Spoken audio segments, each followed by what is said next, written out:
Hi everybody, welcome to Understanding the Decision Making Process. So I think this is actually our 5th unit. I can't believe it, how quick the weeks have went. Just a quick wee message to say that everybody's doing really well. I'm more than happy with all the work that has been submitted. If any of you are feeling a wee bit overwhelmed or a bit behind, let me reassure you, you aren't. Please just keep in touch with me, give me a ring. Anybody that has rang me or sent me a message knows that I'll get back to you as soon as I possibly can, which is never too long. So don't be letting things hang over you so that you're getting completely overwhelmed. So the aims and objectives of this session today is to understand the decision-making process, to recognise the factors involved when making decisions, and understanding how to learn from mistakes within the decision-making process. I'm not going to talk too much about the assessment part yet because I'm going to do that in a completely different PowerPoint, because there's 2 options that I want to give you to complete this unit, and it's up to you which ones you want to take, but I'll do that in another slide. So, decision making, what is it? How many of us ever say, oh, I'm rubbish at making decisions? Oh, I don't like making decisions, I would rather other people make decisions for me. Well, believe it or not, those are actually decisions in themselves, because by deciding not to make a decision is actually a decision. So we are making decisions all the time, we're just not aware that we're making decisions. So it's important to know, how do we make decisions, what helps us make them, and what influences our decisions. Just when I'm here, I'm going to apologise if you hear chirping in the background. I have a 10-year-old girl that is running around with a baby kitten, so just bear with me. Sorry. So decision making. Business models for years and years have researched decision making, because inevitably, people are making very high power decisions in the business world, and that's how the world works, and that's how they make money, and that's how they become the powerhouses that they are. So they have said that there's a 7-step model, but I would like to say, first of all, just to reinforce what I said in the last slide, decision making is a cognitive process that you go through. So that means that it's something that you do think about. Should that decision be for 1 second or 1 minute or a week? And it'll depend on the decision that you're making and when you're making it. So step 1 is identifying the decision, and you realise that you need to make a decision. So depending on the scenario, it could be something just for ease, I'm going to use the example of needing a new car. So you've got a car that's 13 years old, it's completely hammered, and you realise that it's probably costing you as much every month than a new car or a car of 2 or 3 years old. So you've identified that you have to make a decision, because your car is no good to you anymore. So how do you go about doing that? You move to step 2, which is gather the relevant information. So, gathering the relevant information, you're probably going to think, okay, am I going to get any money for the car that I have? I might get a couple £100. How much is a new car going to cost me? That might be a couple of £1,000. How many miles do I do? So already you can see that you're gathering up all of this information. What is it I need? Why do you need it? And how do you get there? And then you move on to identifying the alternatives. So you start thinking then, well, do I get a loan, or do I get that hire purchase? Or do I ask somebody else, would they get it and I'll pay them every month? Or I've got enough money in the credit union, I'll just lift that out. So that's the financial side of it. Then you start thinking about, well, what kind of a car is it that I need? Do I need a big car? Do I need a small car? Do I need a car that's petrol or diesel? How many miles do I do in the month? Do I need this car for work? How easy is it to insure? So already you're identifying all these alternatives and what you're doing. Am I going to buy a petrol? Am I going to buy a diesel? And then you weigh up the evidence. So in weighing up the evidence then, you might look and think, well, do I need a 7-seater, or do I need something with 2 front seats and 2 back seats? so you're weighing up all of the different evidence. You might be weighing up the evidence then about which car is easier on fuel than another car. You might think, how many miles to the gallon do you get? And then, of course, you move on then to choose among the alternatives. So whenever you're getting into the alternatives, by weighing up the evidence, you might have come to the conclusion that you're going to get a certain type of Ford. So then whenever you go to the Ford garage and you look around you, you see a Ford Ka, you see a Ford Fiesta, you see a Ford Focus, so you see the whole range of Ford cars. So you have to then choose among the alternatives. And in choosing among the alternatives then, you might get out all the different books, the handbooks, and start comparing more evidence then, and that'll help you choose among the alternatives. So then you take an action. So you decide which car it is, you decide which car you want. You might think, okay, I really want that Ford Focus, it looks lovely, this booklet's telling me I get X amount of miles to the gallon, I think that I'm going to get that because it's within my budget. So you take action and you say, yep, that's the car that I want. So once you get the car and you drive out of the garage and you're driving around for 2 or 3 months and you realise all of a sudden, you have to think about, was this a good decision? Do I like my car? And is it worth it? Is it value for money? Or is it costing me too much? Or is it an absolute pain in the ass because there's still things going wrong with this car? So you're reflecting and you're thinking, was it a good decision? The booklet has told me that I'm going to get 60 miles to the gallon, but in reality I'm really getting 30 miles to the gallon and I'm at an absolute fortune. So that's the consequences, that financially you're worse off than you actually were to start with. Excuse me. So that's an example of a fairly major decision actually, because a car is probably the second biggest investment you'll ever make in your life, bar a house. Other decisions then that you might think is making the dinner. So when you're making the dinner, how many of us open the fridge and go, God, I'm starving? And you open the fridge and you think, oh dear, what is there to eat? So you're gathering the relevant information. You look then and you think, right, what meat is there in the meat drawer?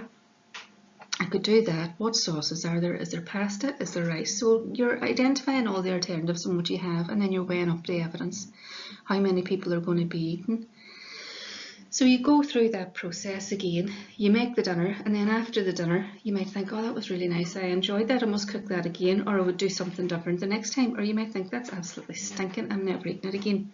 So even something as simple, a task that you do every single day, you can still identify now and see how you go through that step process, even though you don't realise that you're doing it. So you're nearly subconsciously making decisions all the time. So the next time you think to yourself, I'm rubbish at making decisions, or I wish someone else would make that decision for me, think again.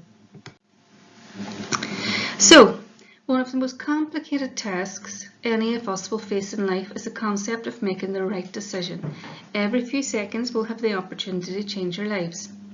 So that could be your career, your happiness, and by taking that opportunity, the lives of many others, some of which we will never meet, will be changed forever as well.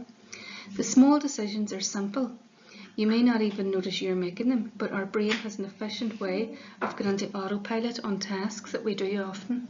So things like making the dinner, where you've never actually sat down and thought, God, I'm really good at deciding what to have for dinner. I'm really good at weighing up that evidence. So sometimes then when we are cognitively thinking, so that we haven't went into autopilot and that we actually have to think about the decision that we're making, it becomes very, very complicated because we allow our emotions and we allow our worries to kick in, and we're afraid to make the decision, and we're more cautious, and you think, what do they think? What will they think? So all of these other factors come into play, and they'll either prevent or promote you in making that decision. So some decisions are easy, like what to eat for breakfast. Why is that an easy decision? Because we have to get up and get out of the house, so it's all done very, very quickly. So you don't have time to faff about. You don't have time to be sitting thinking about, what you're going to put with what. All you need to think about at that time is very, very practical. It's like, what is there in the cupboard or in the fridge that I can get into my mouth so I can get out the door? So that's not that hard of a decision. What to wear? All depends on what time of day, where you're going, what's the weather like outside, what's washed, what needs iron. So again, you can see whenever I'm just, going through all these different factors that you can hear that even thinking on what to wear can be a really, really difficult decision. That decision could be dependent on the time of the month. Does your hair need washed? Are you feeling bloated?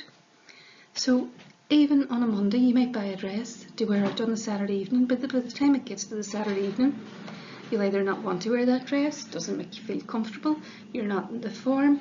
So again, you're reviewing and you're having to I suppose, reflect and maybe rethink your decisions again, and that's okay. So, examples of life-changing decisions. What college or university do I attend? Do I get married? Do I not? Do I want another baby? Do I not? So there's lots and lots of different decisions that we make. But decision making becomes more complicated then whenever it takes on the guise of group decision making. So whenever an individual is making a decision, the benefits are that it's usually faster than a group making decision.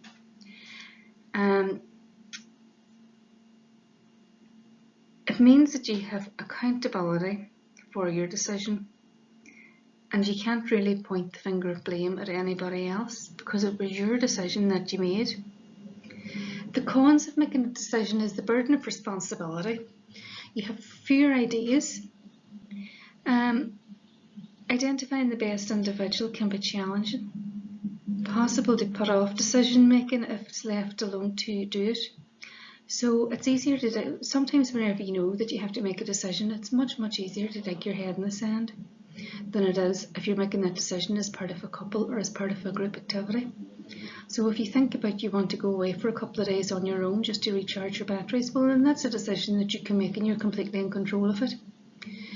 But if you decide that you want to go away with your partner and another couple, or you want to go away with a group of female friends, and then you come into the difficulties of having to negotiate and things like that, it all becomes more complex. So some of the pros, the good things about group decision making is that there's many more ideas. And sometimes if you just can't be bothered really thinking about it, you can piggyback on those ideas. There's greater commitment to the ideas as well, because you're going to be held to account, and that's very different from holding yourself to account, because if you're holding yourself to account, you can just go into denial sometimes that it was an awful decision. Whereas if you agree to do something with other people, you're more likely to engage and stick with that decision. The interaction can be fun and serves as a team building exercise, so you can all write out maybe a list of tasks. You can assign the tasks to certain people, and then again that holds you to account for actually carrying that decision through. The cons are that it takes longer because you have to work around everybody else's schedule and they have to work around yours. Then there's the whole thing about negotiation and disagreements and agreements, and then you move on to group dynamics such as groupthink. And what groupthink is where one person, one Einstein in the group, comes up with a fantastic idea and they can sell it. They're one of those people that can sell snow to the Eskimos, and they convince you that it's a great decision, and you go along with that great decision because you think it sounds really exciting and you get caught up in the moment. And the problem with that then is it creates an atmosphere or a concept of social loafing. So everybody's all floating along with this fantastic idea, and then when the whole thing goes pear-shaped, it becomes really, really hard to identify who was responsible for making that awful decision. Whereas whenever you're making a decision on your own, if it goes pear-shaped, you just have to think, well, that was a crap decision, but at least in deciding that and in acknowledging that, you can then reflect and think, well, how would I make that decision differently the next time?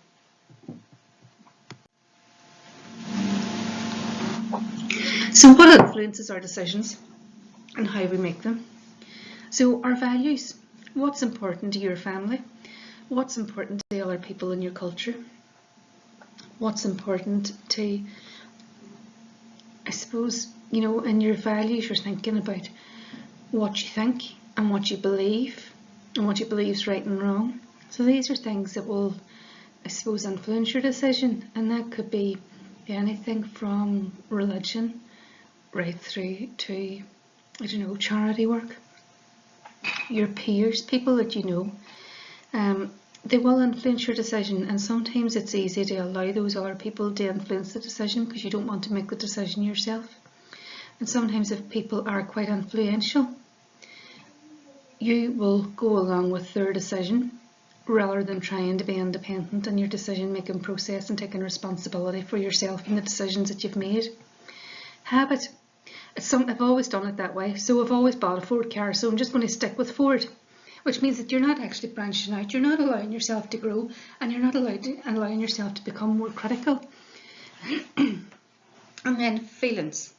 And they do say that there's one time that you should never make a decision is whenever you're in love, you're angry, you're frustrated, okay, or you're hungry, actually. And so I don't know if you've ever heard that you should never ever go grocery shopping when you're hungry, because you'll make the worst decisions ever, because you're starving with hunger and everything that you see you want to eat, and by the time you get home and you look and you think, I'm going to make a dinner, you've bought £100 worth of nothing. So never make a decision whenever you're in a heightened state of feelings or emotion.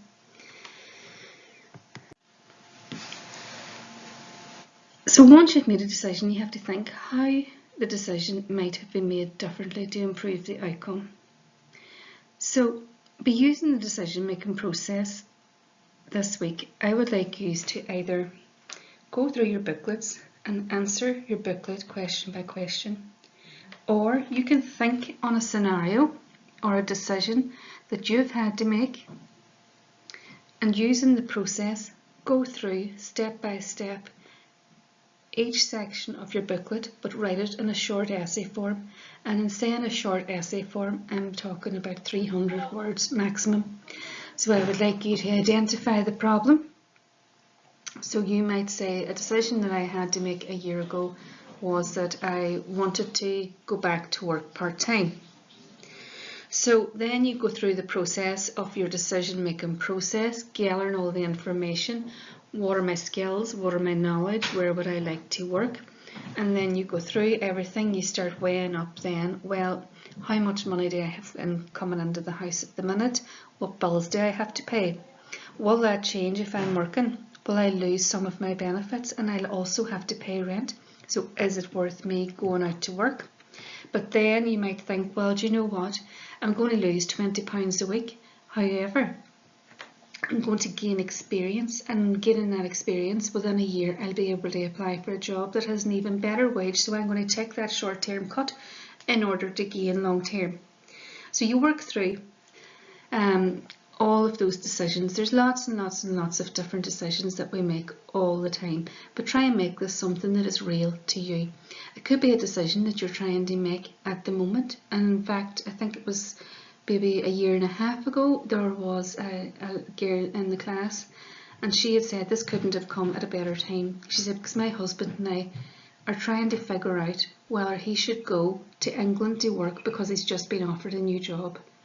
So she actually used that scenario and worked through the decision making process to write the essay in order to pass this unit. And believe it or not, by the time she came out of writing her essay, her husband and her had looked through it and they said, no, it's the wrong decision for us. So it could be something that's current or bubbling at the minute. It could be that, my God, it's coming up to the summer now and I'm finishing my level 1. I think I would really like to go on to my level 2. What are the consequences? How am I going to manage it? And work through that. If it doesn't make sense, send me a WhatsApp, send me a text, whatever, just back to me. These are just some other wee factors. There's a shorter decision making process, which is 5 steps. And then these are the other things, what can I do? So it's a problem solving wheel. So whenever you're trying to make the decision, these are all the different strategies that you may or may not take. I would like to say to you, please don't go with rock, paper, scissors when you're making lifetime decisions, folks. If you're thinking about whether it's bacon or sausages in the back on a Saturday morning, that's fine. But anything other than that, steer clear of rock, paper, scissors. So that's basically what I just said before about the assignment. And that's it. Any questions or answers, is to say, sent me a text, sent me a wee message, or even sent me an email on VLE, and that's us sorted. And I will upload some other wee resources regarding decision making as well.